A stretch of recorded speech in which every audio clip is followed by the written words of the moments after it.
এবং আমরা তার জন্য দোয়া করি আল্লাহ রাব্বুল আলামিন যেন তাকে জান্নাতুল ফেরদাউস নসিব করেন। সকলে বলে আমিন।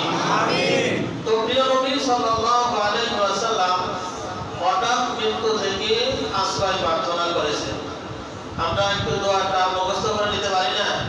আমরা প্রতিদিন পাঠ করতে থাকবো, তাহলে আল্লাহ তাআলা আমাদেরকে হঠাৎ মৃত্যু থেকে রক্ষা করবেন। আমরা বলি আল্লাহুম্মা ইন্নী আউযু বিকা মিন মাউতিল ফুজাআ। আল্লাহুম্মা আউযু বিকা মিন মাউতিল ফুজাআ।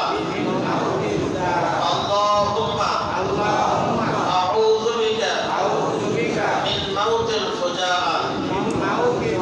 আল্লাহ রাব্বুল আলামিন আমাদের সকলকে হঠাৎ মৃত্যু থেকে রক্ষা করুন। সকলে বলে আমিন। তো যে কথা বলতেছিলাম যে মৃত্যুর হাত থেকে কেউ রেহাই পাবে না, এই বিষয়ে আল্লাহ রাব্বুল আলামিন পবিত্র কোরআন